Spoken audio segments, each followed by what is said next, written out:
Hi guys, you are listening to the Cattle Strength podcast. If you enjoy this show, don't forget to give it a share.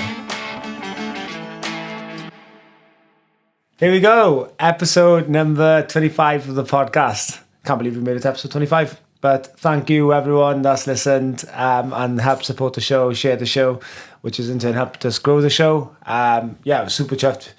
We've made it to episode 25. Today in the podcast, we've got local legend, Gareth Hodgson. Croeso. Hello, diolch yn fawr. Croeso i podcast Cattle Strength. Thank you for coming in. Yeah. How's things? Good. Yeah. Yeah? Busy but good, yeah. Yeah. You're someone I've wanted to have on for a while, just from your background in sport, really.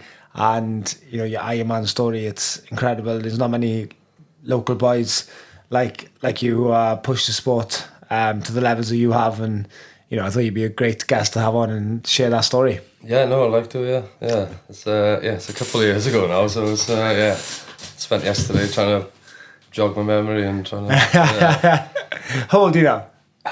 37. 37 now. Yeah. How, let me just get this right now. So you qualified for the World Championship with Ironman? Yeah, qualified in 2017, I think it was. Ironman Wales. Class. Yeah.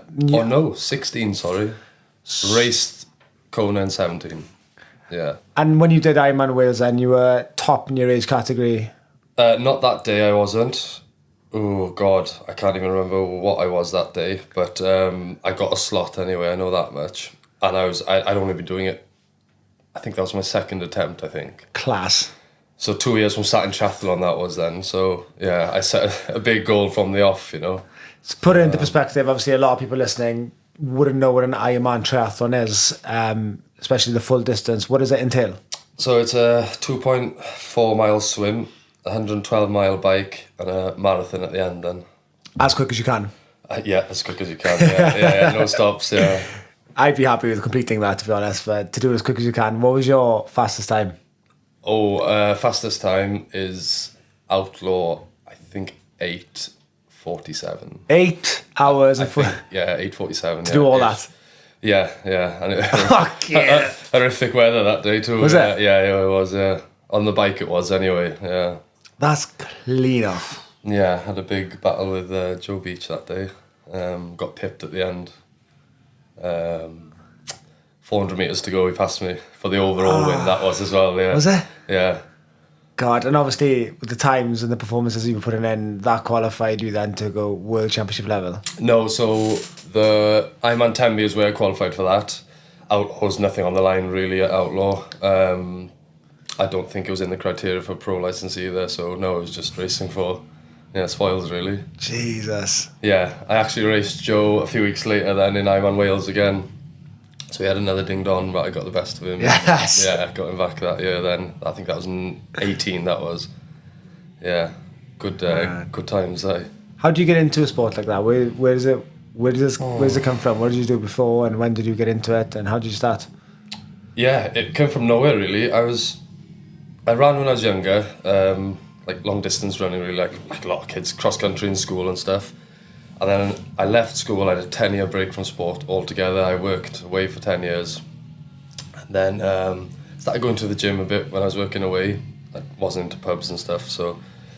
And I got quite big, heavy, you know, and I was walking up a set of stairs one day in work, and I got out of breath, and I was like, I've always been like skinny blinks, like out of breath, like I've got to do something about this. So I just started cycling. I think it was around the time of the Olympics in London. So got a bit of a fanboy of Bradley Wiggins, got a bike, and a local boy actually, Rich Thomas, he did Ironman. I went As Tom Hoyles will call him, Fat Rich. Fat Rich, yeah. How's Fat Rich getting on? Yeah, so... That's what he said. How's Fat Rich getting on? So I went down to watch, and I didn't even know what a triathlon was, let alone an Ironman, and I watched him, and I was like, I fancy having a crack at this. And yeah, that was it. So Richard Thomas was your inspiration the to get into the game. That's as we call it. He did one before you did it. Yeah. I thought he was a coffee dealer. I don't know where he got the idea from. Not a clue. But, fair play to him. Yeah, he did it anyway. So thanks to Rich. That's where it started. Big shout out to Richard Thomas, member of. He comes to the gym every morning. Yeah. He's On the weight series now, he's not on. I was in on a bike in a while in the gym anyway. No, I don't think he does that. Chest and arms. Yes. Back and buys. That's it, yeah. But good boy, Rich. And God, and that's where it come from there. That's where it come from. And yeah, I just went in fast then, yeah. Head threw yourself into it. I'm all in kind of character, so yeah. I can't get my head around how you can just sign up for something and all of a sudden qualify for the World Championships. Like you must have trained hard for that year. That's quite impressive. I did. I decided. I asked questions while I was down there, and I was like, "What are these people racing for?" And they're like, "Oh, it's to get to Kona." And I was like, "What's Kona?" I was like, "Google it when you get home." There, and I just said, "Right, that I'd like to try that." You know, like. Well, you signed yourself to go that early. Yeah, that early. But before you even completed the Ironman? Before I couldn't swim, actually. Couldn't swim. I thought I could swim. I said I could swim, and then, I went up to Aberystwyth to the tri club, and I was like, oh shit, I can't swim. Because most people, when they set that goal, I'd imagine their goal would be, I'm just going to try and complete this. Yeah. You're already considering, like, trying to make it to the World Championships. Yeah, no, I actually looked at the winner and what he did and what his lifestyle was, and Scott Needley, I won't forget him, Scottish bloke. He was an engineer, I think. He had a full-time job and he won.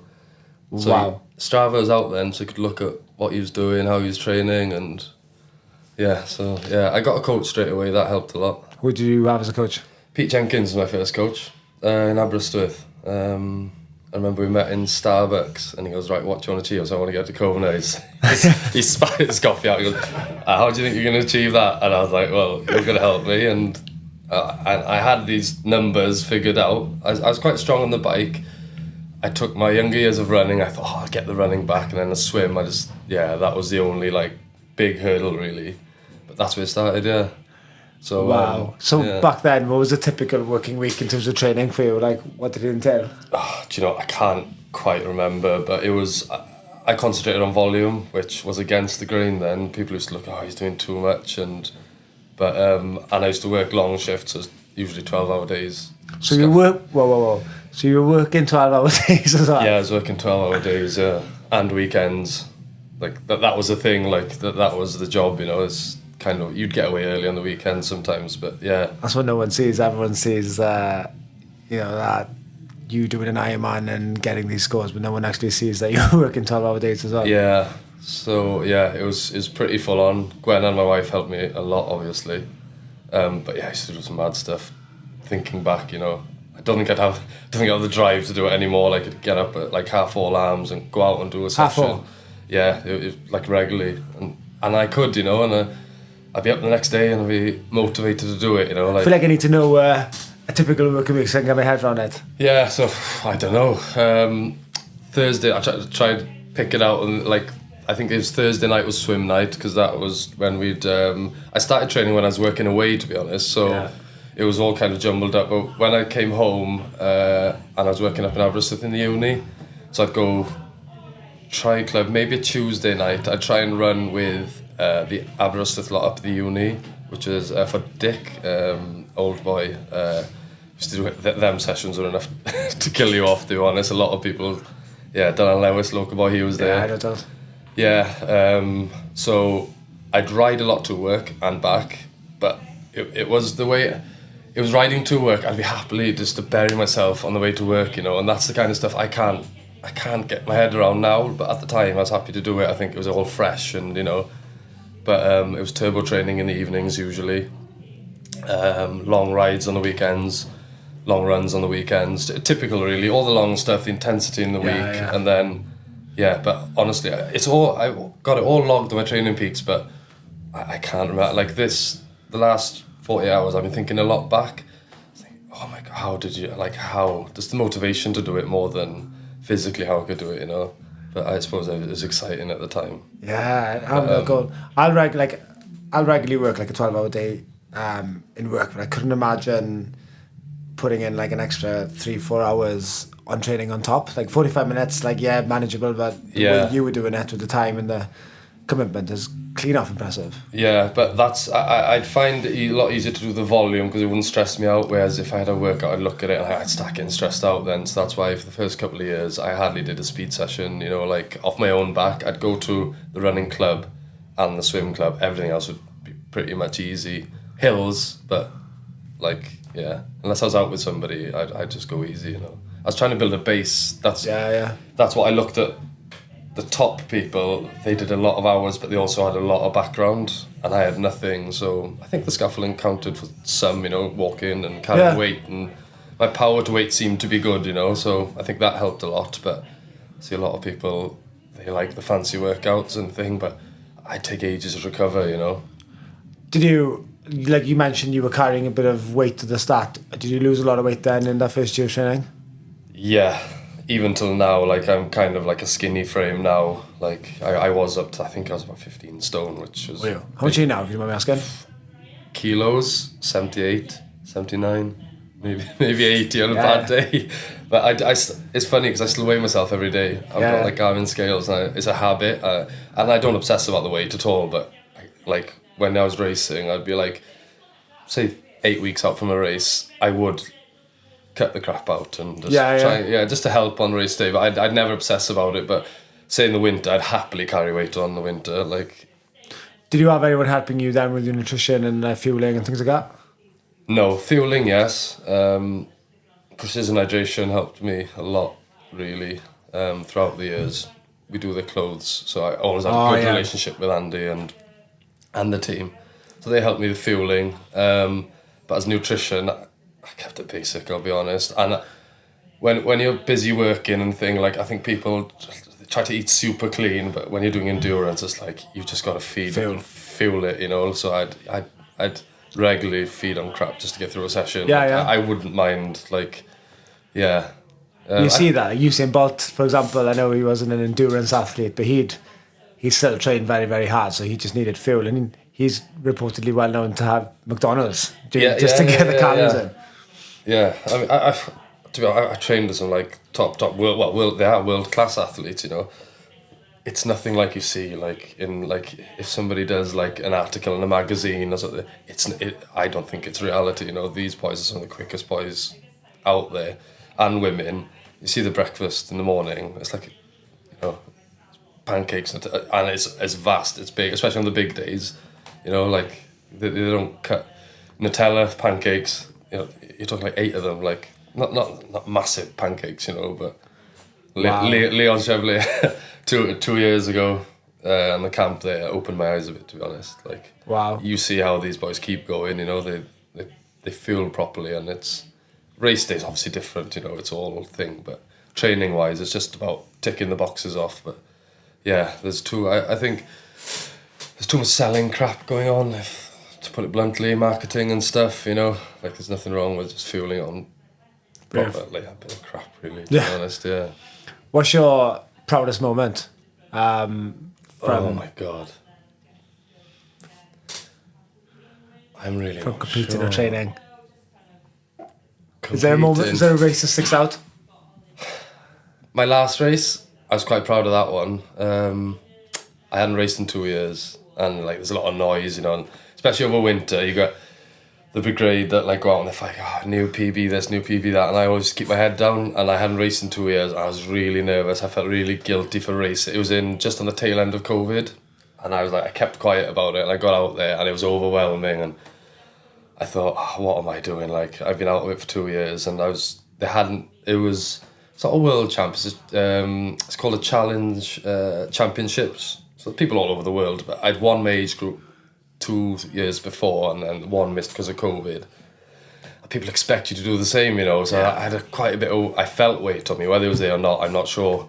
But I had a heck of a race I'd only trained 8 or 9 weeks, and I'd done nothing over COVID. I struggled a bit with my chest and stuff. And I nailed that race. It's the first time ever, I think I've undercooked a little bit. I finished my run really strong. It was the fastest 70.3 run I've done off the bike. And I was really happy, and I got my age group win as well. So wow. Yeah, that was. I was in a mess before the race. If you ask going on, it's terrible. What, with anxiety, stress, or? Yeah. Oh, throwing up, crying, everything. Like, I should be at home. I should be with the kids. I should be doing this, and the race started, and it was someday. There's a pressure, isn't there? Like different, but I can relate, like whether it's like me working on catch strength as a business or me coaching the local rugby team with Lampeter, you feel like should I be coaching these boys today or should I be home, etc. It's exactly that. Yeah, it's the same feeling. Yeah, and to be honest, I didn't even enjoy the race. I finished it, and I was quite like, you know, I don't know if I enjoyed that enough to go through it again. Yeah. So that result. But I've done that a few times. You know, like I always go all in on races. And it's either shit or bust with me. Like I don't really have like in the middle, if that makes sense. You're not just taking part, you did. No, I do try and I try and be on that knife edge as much as you can, which anybody who's trying to win, I suppose, does. You know, it bites you now and again, but I think it's worth it for them good days. You remember the really good days. I wouldn't never remember coming third or fourth, I don't think, but the days where I've had good success, but. Well, the kids don't remember any of it, which is quite painful. You say that, though. You know, I know you and the family really well, and I'm lucky enough to know you all on a personal basis. And I'm just thinking of Griff, for example, now what's his 5k run time? It's 20:47 now. And how old is he? He was 8 when he did that. Okay, he's so 9 now. You've got an 8-year-old son who plays football at an elite level, who runs a 5k. I'm a massive believer in kids will model their parents' behaviours. Yeah. You're an elite level triathlete. I don't think there's any coincidence how you've got these athletes like kids coming through playing football at an elite level, running sub 22 minute 5k runs. Yeah. I've got an 8-year-old who's hammering me now, like down the road. It's cleared off. Yeah, no, he's seen a lot, obviously. He's seen me train. It's no coincidence. No, I honestly, people will probably look at me and think I'm pushing him, but it's all him. No, I can vouch for that. I'm actually trying to hold him back a bit because he wants to do everything, you know, like, but I try and explain to him that he's got a long road ahead of him if he wants to do... The plan was, I was hoping that he'd get into triathlon, but football's found him and he likes that. So there's more money in football. Definitely more money in football, yeah. But no, I see that all the time. Like we've got mother and baby classes here, we've got kids classes, teens classes, and then obviously the parents in the gym. My kids, for example, they'll model behaviour. So like my kids love coming to the gym, they love hanging off the pull-up bars. Yeah. Lola's doing toes to bars now, you know, when you get your toes to the bar. Yeah. She knows what that is, and she's only 3 years old. Yeah. Even though the kids are so young, they're 3, 4, 5, you think they don't take it in, but they take everything in. Oh, of course they do, yeah. And they're seeing you eat well, exercise. Same thing with Gwen's. You know, you're both super healthy. They'll want to be. It's a really good position to be a good role model for them. Yeah, definitely, yeah. And they've been around it from such a young age that, I forget that part, to be honest. Like, I'm always looking ahead. But if you look back, it is no surprise. But I think it's organic, like which I think is important, because if you stop enjoying it, you won't be good at it, you know. Like, so I try and Yeah. But he's always bugging me. Like if I'm going out on the bike, like he wants to come. I'm like, no, mate. Like you trained hard last night. Like have a day off, for Christ's sake. You're dreading that point where as you get so late, starts putting out better times than you on the bike, but. Crikey, yeah, like the run-ins. I have no regrets. If I stay as I am at the moment, it's not a million miles off. But like I said, I try and keep a lid on it. Like he doesn't run 5Ks often. Like what is it now? We're in June. He hasn't done a 5K in 5 months, you know. So, but the next time, he'll probably take another. He'll probably be sub 20 next time, I'd imagine. Like he's still in like trail trainers, like heavy trainers as well. Like his feet are getting like that big now. He can get into like a small like women's adults trainer, like a running one. So that'll buy him a few seconds as well. But he did his first treadmill session last week. He's been begging me since he's probably 3. And Chan's the same. And I'm like, they've had to play around, but he did a proper session on the treadmill, and he loves it. No, I think it's cool to see. Like. You know, like I said about children modern behaviour, if you weren't into your fitness, if you were just sitting home every day, eating McDonald's and playing PlayStation, the likelihood of him running a 7-20 minute 5k is unlikely. He's probably more likely he will be playing PlayStation with you and eating McDonald's with you. No, definitely, yeah. Screens is a challenge, mind. Like, as for everyone. For everyone, it's scary, really. But yeah, Shan is on the way as well. Like she's, class. She Griff's very concentrated on one thing. He focuses, and yeah, like Sian's very like all over the shop and doesn't quite know what she wants to do yet. But Class. yeah, no, they're both active, that's the main thing. No, it's brilliant to see. Yeah. Gwen's is underrated. Mind, we did a fitness test the other day, like a social one, and I think Gwen's had a go and she beat everyone. Oh, right. She's just like, she's a secret trainer, is she, Gwen's? No, see, hard worker, 100%. Yeah, no. Before the kids, Gwen was into running. Like she'd clock at mileage, yeah. But kids have come and the businesses have grown, and yeah. To be fair, my triathlon got put first as well, which I'm forever grateful. But I gotta say with Gwen, she's definitely one of the hardest workers I know. Yeah. And she doesn't complain out of that. She just no, she's a superwoman. She keeps us all going. Yeah. Like Griff on top as well, you know, like obviously he takes most of the time up now, like I used to, but keeps it all going, to be fair. Shout out to Gwen's G&G Designs. That's where we supply all our Cattle Strength merch from. So all the hoodies, t-shirts, hats, everything we sell comes direct from G&G Designs. So if there's anyone listening looking for some kit, you know where to go. Yeah, nice one. Where do you see your goals with Health and Fitness and competing, etc., going in the next 3 years? Have you got anything in mind, or just playing it cool for now and see what comes up? Honestly, I'm not sure. I train every winter because I feel like there's less stress, work stress, and the nights, you know, like they come in short and it's like, oh, nobody's ringing at me at 7, 8 o'clock at night. So I train all winter, then when spring comes, work starts picking up. So I was mega fit, and I've entered Ironman Wales this year, and I was in a good place at Christmas, and then work's has taken over, and yeah, I'd really like to go back to triathlon, where the time allows. It's probably no, but yeah, like I said, I'm all in. Like it's not the right way to be, but that's probably my downfall. Yeah, I try and keep fit-ish, but Griff keeps me active. Like, you know, we go on the bike together and run and whatever. But as for racing, I'm not sure. Just you asking me to come on this podcast, I've been looking at bikes. I sold my bike 3 months ago. Well, it was second-hand, but it was brand new to me. I had that bike sat in the shed for 2 years to go racing, and I thought, I'm not going to do it. And I sold the bike, and it went.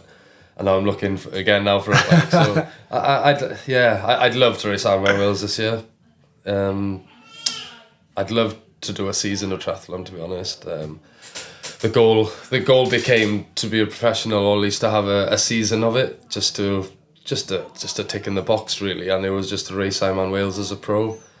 I'd love to do that, but I'm 37 now. There's still time, but it's whether my lifestyle allows, you know. Family and work come first, so yeah. It is a sport though where, you know, a lot of athletes do peak at a late age. You know, it's not like gymnastics where everyone peaks at 18. No, I think the current world champ, I don't want to say he's over 40. I think he's 40, Patrick Langer. I know the guy that won in Mallorca, was it last weekend?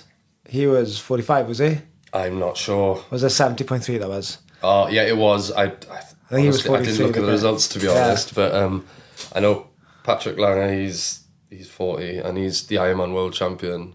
I've been lucky enough to share 10 days training with him in lockdown, I think it was. Class. Out in Lanzarote, yeah. People like that kind of like, yeah, they inspired to keep going, because I think he'd had like a 3-4 year gap. He'd won it before, you know, and he's kept going and things. So people, them kind of stories think I'm not on that level at all, but you know, he's kept at it. And he's got his reward, was last year now in the winter. So I'd like to. I'll probably go out and train after this podcast, and I'll be well up for it. And it'll all come crashing down next week. But you say in the winter, when you're like, you got more time to train in the winter, and like you haven't got that call coming. Were you training in the night then, going into the shed? Yeah, in nights and mornings. Yeah, just on the turbo train. I was doing all my training indoors, turbo train and treadmill. Yeah.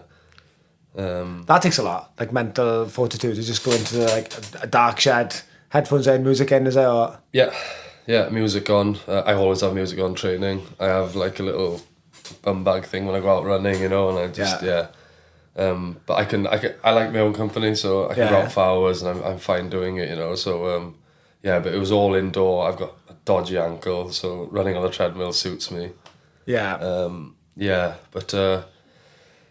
yeah, winter training, there's not much else on, so I don't feel as guilty. And then summer, everything's happening in summer. The boys are out for beers. It's just, there's Weddings. events, weddings, work, just everything kicks off, So, yeah. But I've always had good winters, and then kind of ticked over. But what's happened lately is I've had good winters, and I think I burn out mentally. I probably self-destruct more than, I could probably better myself in that area and try and manage it a bit better, Periodise it a bit better, have a deload week. Yeah. Deload 3 weeks and then kind of rebuild again. Yeah, like I've had like a 4 months now of just like, I wouldn't even call it ticking over, it's less than that, but maybe I've got 3-4 months in me now before the race to get ready, I don't know. Just, I won't ever be able to do as much as I was doing before. But it's just getting my head around, saying that a 10-15 hour week is good enough, and getting a bit more quality in. Yeah, but you've also gained that invaluable experience from the years of competing that you've got, then maybe you don't need to put quite as many hours in. Yeah, I think so. In terms of like transitions and pacing yourselves. Yeah, I've always raced well as well, which I think in some races I've over exceeded my or other people's expectations anyway, but the mental side is probably my strength more than, I don't need to see numbers leading up to the race or something, I'm quite confident when I go in, as long as the engine's there. I enjoy like the racecraft kind of thing, making right decisions at the right time and all that stuff, Do you look at, the boys that you're competing against and the boys, you're trying to beat, do you look at their Stravas and stuff leading up to it? Don't focus on it. Because I can probably fuck with the head a little bit. The only thing I'd probably look at is what time the winner did the previous year. And I wouldn't necessarily break it down into 3. I'd just look at the overall time and think, right, how do I get that time? Instead of looking and thinking, right, he's an uber swimmer. Yeah. I'll have to catch him on the back, whatever, like... And you reverse engineer backwards then. So say it's 10 hours, you work out, right, I need to do my bike and that, I need to do my running, yeah? Yeah, or depending where my strengths lie at that time. Like the bike used to be my strength, so I used to think, right, like just get to the front and hold them off. And by the end, like my run wasn't good enough, to be professional anyway. So I was like, I really concentrated on my run the last 2 years, but the bike takes a hit then. But I was willing to take the hit, and then the bike, it's not easy to get, but like I was confident I could bump the bike up slowly after. But I got my run to where it needed to be. So I was running people down, which was new for me, But ideally, I'd have liked to just lasted that bit longer, where I'd have that strong bike and be able to run strong off it. Which, but there's a lot of factors that comes into racing at the peak end, Like, you need to be a good swimmer these days as well, which I never was, Like, you need to get in the pack on the bike, basically, and then it's a running race. That's how I think it works these days. I don't watch it week in, week out, but yeah. Yeah, they're not hanging about on the bike or the run anymore, and nor the swim, to be fair. Did you have to have swimming lessons when you first started off? Oh God, yeah. I had a few like one to watch just to get the very basics, so I could string 4 lengths together, and then I went to a tri club. Then I stuck it there for years, just to try and. Is that still going? I think it is. Yeah, I think it is. From what I don't know anybody that goes to be honest. Like, I don't look at Strava that much anymore, but I think Pete's still going.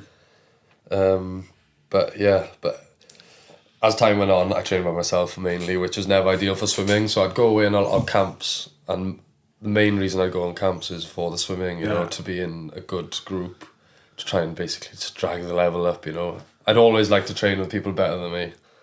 I like dogging it out and just, Next question, and I'm only asking this because, do you know Jack, Triathlete Vineyard? Yeah.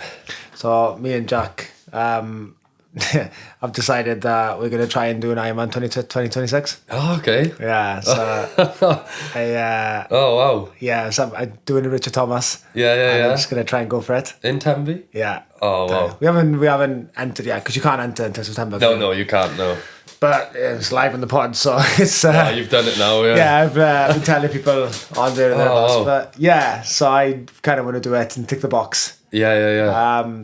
But what advice would you give someone like myself who's planning on going after it and getting an Ironman under the belt? Hills. Just hills. Slow and steady, basically. I say that to everybody about Ironman Wales. You've got to be able to get around the bike just for the run to be... it'll never be enjoyable, but... Hills because the Ironman route in Tenby is a tough route, or? Yeah, basically. And I think you get, like, you build muscle endurance without basically gassing out too much, you know, like... People chase average speeds and all that. You really don't need to. When you go on the hills, you get into the zones that you need to be in without, you know... And to add to that as well, don't go killing it up the hills. Just steady away, you know, like... Yeah. But a lot of people haven't got the patience to do the base. You know, they're spending times, like, travelling at speeds or running at speeds where in Wales, you're not going to be running at that speed. You're just not, you know, like... And I just think it's a waste of... It's a waste of time, especially when you're back, you know, like fine at the peak. You can argue the pointy side of the race. You can argue that you will spend time in them zones, but for most people, no. Like you'll end up walking. Yeah. I've walked Ironman Wales a couple of times. Yeah. So it's, my goal just is just to complete it. That's the target I've set. It's the best race out there, in my opinion. Anyway, like I've done a few, and done it. The support in Wales is like it's the best. I think so. The Challenge Roth out in Germany, I think that's up there, but I've never done that. But Ironman Wales, yeah, definitely, and it's just down the road. So yeah, tough day out, mind. Like I think what I always say about Ironman Wales is the marathon. You've got to crack that third lap. Like, if you can crack a third lap on the marathon... How long's the lap? Is it 10k-ish? Okay. Yeah, so once you get past that third, you're right, you mean? Yeah, everybody suffers on the last one. If you can just get up that hill on the third time, I think, you think... But if you start walking on the first lap... there's nothing wrong with walking, by the way. You're better off walking thing. But what I'm trying to say is, if you blow up on that first time up that hill or the second time, it's a long way to the finish, you know? And you can easily get yourself in a pickle. Yeah. Yeah. So, and don't overdo it on the hills on the bike. Yeah, just stay within, you know. Like, it's hard to do because everyone's flying about and everyone's cheering, and it's like, you got to keep a lid on it, you know. Yeah, I'm shitting myself a bit, I'm not going to lie, but I have put it out there to the world. You haven't mentioned the swim. Everyone says the swim's the worst, you know, like they're worried about the swim or whatever, you know. But I've booked in 3 swimming lessons now for half term next week. Oh, okay. So I'm gonna have 3 swimming lessons, similar to exactly to what you said, just to learn the basics. Yeah. So Sarah Wynn, shout out to Sarah if you're listening, give us a review. She's gonna give me 3 swimming lessons now for half term, and the bike's coming next week. So I'm ordered a bike. Oh wow! You're gonna get on the road straight away. Yeah. Good weather for it now, isn't it? Yeah. So I'm gonna get on the road straight away. So that's gonna be next week. And that's another thing around here. We've got the best training roads, you know. Like, but I'm resting my Achilles, so I'm not gonna run for a good 2 months. I'm having some rehab work done on my Achilles now with the physios and the gym. Okay. So strictly no running. Yeah. Just to try and give it time to repair before I start running again. Yeah. Have you ever had any injuries or niggles there? I tore my quad the first Ironman Wales. And I was gutted. I trained hard, so hard all year. And I think I was on a recce down in Tenby. And I don't know if we were 6 weeks out maybe, and we pulled out of a cafe for all places, and it just like somebody stabbed me in the freak injury. Not really, I was overtraining basically, and I felt like someone stabbed me with a knife in the quad, and it was game over. I started the race on ibuprofen and all strapped up, and it caught up with me by the end of the bike on the first time I tried. I finished, but I wasn't. I was hoping to qualify for Kona, you know. I wasn't. I thought I was going pretty well. I was strong on the bike anyway. The marathon was an unknown off the bike, but oh my god, what a long day that was. Yeah, wow. I was a mess after that race. Proper mess. Ended up taking too many ibuprofens on the bike. But no DNF. Oh, that's another thing I'm proud of. I haven't got a DNF to my name. That's cool. Yeah, and I've walked a lot of miles, but I walked Kona, a lot of Kona. I was ill before that race. Getting to the start line is the hardest part, you know. Yeah. Yeah, you try and... Do you reckon I could do it then? 100%. 100%. If Fat Rich can do it, anyone can do it. Crikey, no. Like, it's mostly to do with mentality, I think, you know. And putting the work in, obviously, you can't just wing it. Some people could, I suppose, but the mentality. But the atmosphere in Wales gets you through it. Yeah. Steady away, just enjoy it, you know.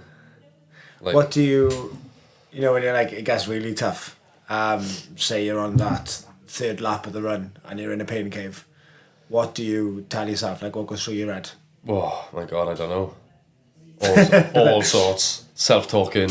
Do you self-talk to yourself? I get quite angry. So, like, there's a lot of anger comes out and, you know, like, just grit. But I've been like that since a kid, you know, like, my running days, like, used to just, get on that knife edge and try and stay there. And, I think it was Ironman Wales 18. I think 18 was my good year. And, Joe Beach chasing me down. And I think that was the second... I started hurting quite early on in the marathon, but I was still running well, but I was hurting. I remember my legs were hurting. My engine was good. I wasn't feel like I was bonking or anything, but my legs were getting sore. And he ran past me. It's quite funny. He ran past me and he'd given me because he'd caught me in outlaw. He just went like that to me again, and I was probably half a lap ahead of him maybe. But I was so confident in my mind, and just anger really, just determination, and think about all sorts. Some of the training you've put in, I suppose.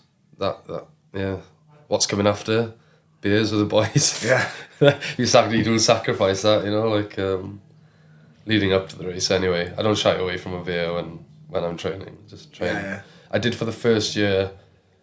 I didn't have a drink for 12 months training up to my first Ironman Wales, and I tore my quad and I thought, oh, well, that wasn't worth it, you know, like I missed out on a good few, not parties, but like a get-together. And a few beers in there, probably wouldn't have affected you anything in any way. Absolutely not, no, unless you abused it, obviously, and go out every weekend and stuff, but I was living like a monk, basically, but I was just, I was really excited by it all, and that's one lesson I learned from my first one, to relax a bit, and, you know, it's a long-term thing.